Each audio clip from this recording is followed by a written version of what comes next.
Well, our new panellist Keaton has recommended today's review, and wow, what a fantastic suggestion. Hand on heart, had heard the name Jessie Ware but had never listened to her stuff. And today, possibly like you, I am going to be schooled in the subject of Jessie. Or should I say, Jessie. How lusty is this woman's voice? She's like the Nigella Lawson of pop. With one thirsty lick of the microphone, she can make grown adults rush to their bedrooms with a Victoria's Secret catalogue in hand. Oh. Yes. Oh, Jessie. Yeah. She sounds like a vixen. I have so enjoyed getting to know the album What's Your Pleasure, which in some odd way reminds me a little bit of Kylie's 1994 album. G'day, Keaton and Megs. Good morning. Good morning, or good night to you. I'm here in America. It's evening for me. Yes. Do you know what, Keaton? I have to say, right off the bat, thank you so much. I never would have thought to go to this album unless you had suggested it, because as a new panellist, we often ask the question, what album do you love? What would get you passionate so that it's a good soft entry point into Time to Talk panel? And you suggested this, and I can understand why totally. Yeah, I had never really heard of Jessie until I had seen articles about this album and seen recommendations on Twitter and other various social media platforms. And I was a little hesitant at first, I didn't know who she was.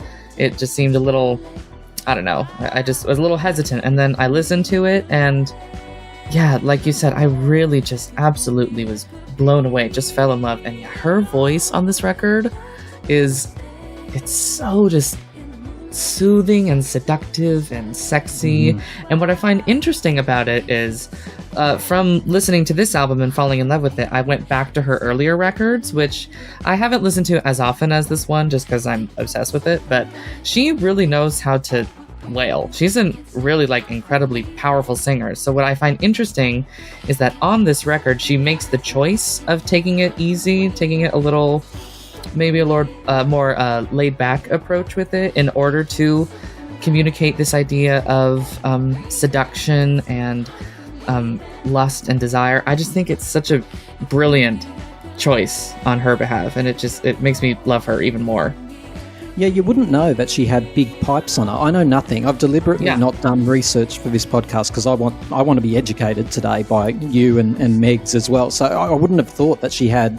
I mean, she got a beautiful voice, but like you say, there are no big pipe soaring moments on this record, and quite deliberately so, because it's meant to be very seductive. Yes. It's really meant to draw you in. Yeah, and very laid back and chilled and and sort of housey. And that's where the comparison to Kylie's 94 comes from. That was absolutely. meant to be quite down-tempo, sophisticated, sultry. Very confide in me. I absolutely hear what you're hearing, Yeah, I'm glad you hear that, because I was like, I don't know why I'm getting it, because actually this is sort of quite down-tempo disco. Kylie Minogue 94 was not, so I was trying to think, why am I making this link? But I think it's just with maturity. Yes, absolutely. I like to call this, I don't want to say this album is mature, because I don't want it to sound like it's explicit or anything, but it's very all for grown old people. up. It's it's very grown up. It's very, I don't know. There are some maybe more lighthearted moments, like some camper moments, like the song "Ooh La La" is very, very cute, very fun. But it's just love it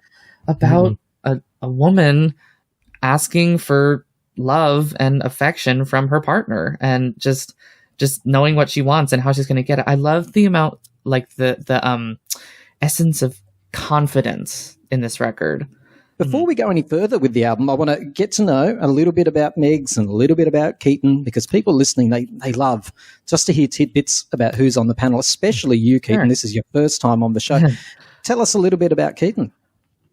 Oh, well, I'm out here in Las Vegas, Nevada, in America, and I'm a professional actor, singer, dancer. I'm mainly working in the realm of musical theater, not working right now due to COVID, but I've been performing for my whole life, basically, and I don't know, pop music for me was just kind of there. I never had too much, I sadly, too much respect for it. I was like, oh, it's cute, it's there, it's for the masses, everything. So I'm really, really like sad that I had been like keeping myself away from this for so long, but I'm really happy that I'm now really engaged in finding all these new artists like Jessie, who I'm sad I hadn't known for since 2012, like I said, when she first came out, because I think she's really quite brilliant. Don't be sad. I mean, you've come around. And I'll tell you what, a lot of people do dismiss pop as disposable and frothy and all of that, but it is absolutely not. There is, I mean, think of ABBA. Some of the geniuses of our time have, I mean, if it was easy, then everybody would be writing a pop song, but they don't. And that's the whole thing. So we'll delve more into the album, but Megs, here's a question for you. What? In a house, shoes on or shoes off? I think shoes off is most appropriate. Oh, really? And Keaton, what about you? Yeah, I think shoes off, I think, is if it's your house and you're comfortable in it, I don't see why not. I guess it just depends on the house rules of the person, but yeah, I would say shoes off. Controversial question. This will break the internet a bit like Kim Kardashian's ass. Yeah, sure. All right, well, let's delve into this a bit. I like I say, this was the first time I've spun this album, and pretty much immediately it had me hooked. But on the third and fourth listen, I was absolutely had all the earworms going. But the one that stands out for me is Spotlight. This is the song. This is the song that results when Kylie's "No Better Love" mates with Dua Lipa's "Levitating." Completely. One of my favorite moments in music ever is in Spotlight. The Spotlight is the opening track of the album, and it has this beautiful, like, lush orchestral 45-second intro where she's saying, like, I don't want to just dream of you anymore. I want to, like, be with you. And then right after the intro, it goes into the beat drop, and it gives me chills every time. I'm getting chills just thinking about it. I really go listen to this track, listen to just that beat drop. It's just a way of saying, like, okay, this is how it's going to go down. This is how this whole album is going to be. It's so badass. I just love it so much. You're absolutely right. It does. It sends quite a clear signal across the bow, as it were, that this is what you're in for. Megs, what do you know about Jessie Ware? Again, I've come in here. I've said it 4 times now, probably. I've come in here uneducated to be schooled. Can you tell me anything about Jessie Ware, Megs? The only thing I had known before, like yesterday, was "What's Your Pleasure," and that song I've known very well for some reason, and I've always loved that song and thought, whoever did that's quite a good song, but they're probably just a one-hit wonder, and so I sort of ignored it. But then yesterday I discovered, she's got it's part of this amazing work, this incredible album that's so laid back and sophisticated and awesome, with like really good video clips and really good just everything. It's just such a cool album. And and so I've learned a bit more about Jessie Ware, and I found her podcast and seen that she's spoken to She has a podcast? She has a podcast where she speaks to celebrities, like just has chats with them, like Michael McIntyre, Kylie Minogue, Meghan Trainor, all sorts of people. Like, and it's actually very successful. Sometimes amateurs know best, and a lack of professionalism is all you'll hear on the Time to Talk show. Join Tim and his panel of guests as they wade their way through a range of news, music, and pop culture treats. Time to Talk, the show hosted by amateurs for unprofessional listeners. This disco sound for What's Your Pleasure is not her normal MO, as I think. Like Devotion is pretty more... Devotion's her first album. It's pretty standard pop. I think the song, when I listened to it again, I said, oh yeah, I know this one. It's called Wildest Moments. I think is probably her most well-known song. And it's pretty, that 2012 rock pop blend that was happening at the time. I think her second album, Tough Love, I haven't listened to that one. I think I maybe listened to it once. I don't remember much of it, but it had that same kind of singer-songwriter pop thing. And then Glasshouse, which is from 2017. I think is more, I think it feels more rock oriented, definitely more singer-songwriter, not as pop. And then with this one, she decided to go with the disco dance route for the feel of it. So this is not normally her normal sound. And she said she wanted to be more upbeat for this album. She felt like she'd done a little bit more, like, probably like a bit sadder sort of songs before, and she wanted to sort of bring it up and like have a funky album that was, you know, had some good dance tracks and that sort of thing. And she certainly has delivered on that. Like the whole album, the writing is not, I don't want to say the writing's like basic or simple, but it's just, it doesn't need all the bells and whistles that like a lot of tracks normally showcase, but it's to the point. It's very simple. The hook is amazing. The production is incredible. I think it's very slick, very clean, but there's a moment near the end of What's Your Pleasure where like the production kind of goes wild a little bit, which I think is like subtext for her like in the moment with her partner. It's like another layer of storytelling, which I think is just brilliant.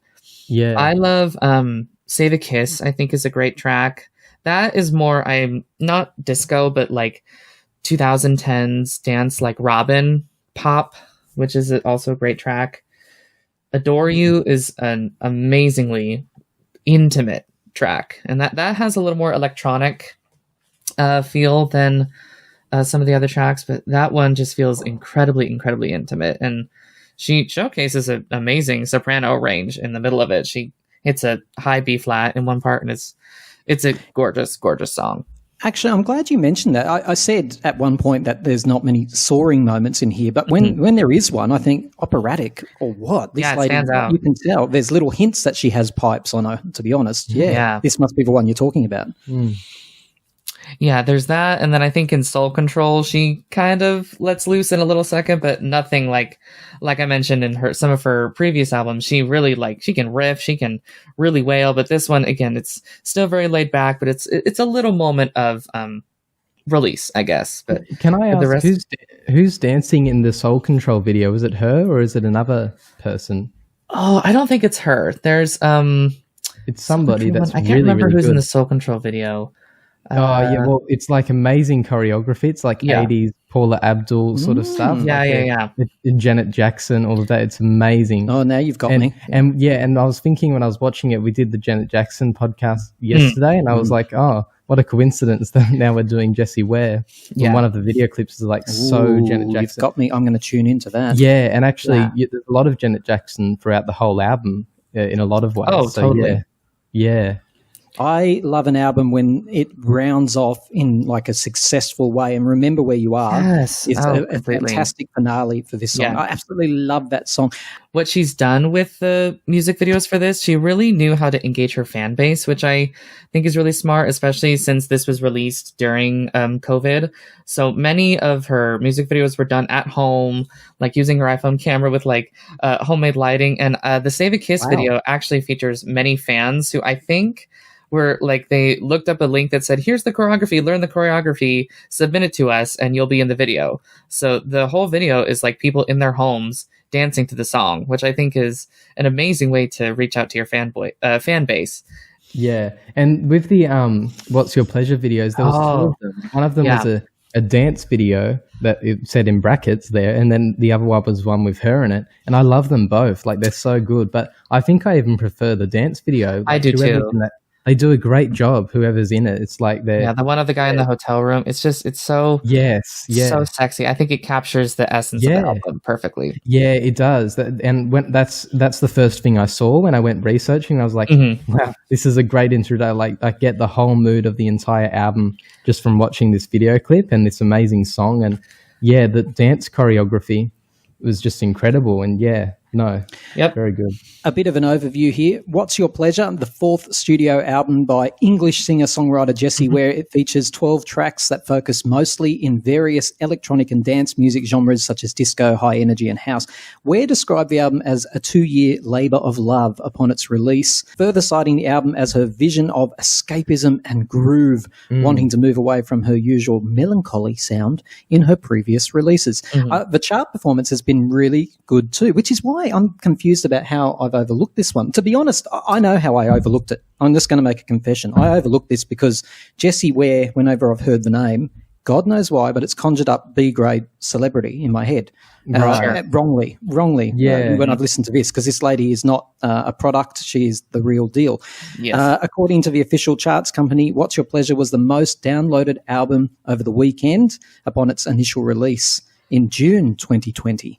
and it's on the album charts around the world. It's done really, really well. It's the first time she's been in the top 40 on the Belgium charts. So this has been a real success for her. Yeah, and I noticed there's a producer called Ford behind nearly every track on the album except for Adore You.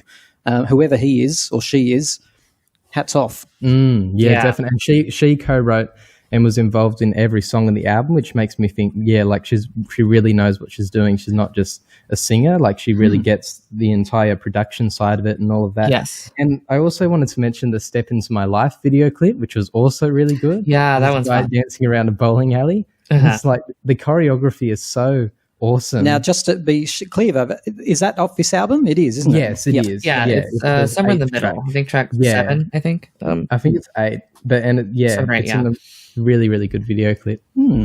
Well, look, I think that we've convinced people they should go and check this out. Give it a couple of listens. I was taken by the first, but honestly, by the third and fourth, I'm now... this is going to be on a loop, Megs. You better get prepared because Megs hates it, Keaton. I put on an album and he goes, I used to like this song and now I hate it because it's ruined it. I think Ooh La La at the moment is my favourite song. It's so cheeky. So fun. So cheeky. Yeah. It's a fun track. Absolutely. Now, Keaton, before we go, you, as you've mentioned, are a singer and you're a bit too modest to say that you're a bloody good one too. I absolutely love your videos. Where can people find you? They can find me on my YouTube channel. It's just my full name, Keaton Delmar Johns. So, for anybody interested in hearing more from Keaton and verifying my statement that he's got a fantastic voice, you can click on the link in the description and it will take you straight to his channel. Hey, Keaton, well done. This is your first podcast, your first time on our panel. Thank you very much. Yeah, and it was harder too because there were less people, and so we had to do all of the talking.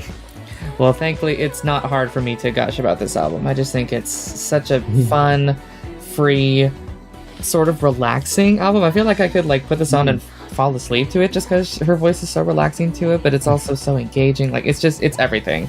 It's an incredible album. Good on you, Keaton. Thanks, Keaton, and thanks, Megs. Thank you. Yeah, thank you. It was good.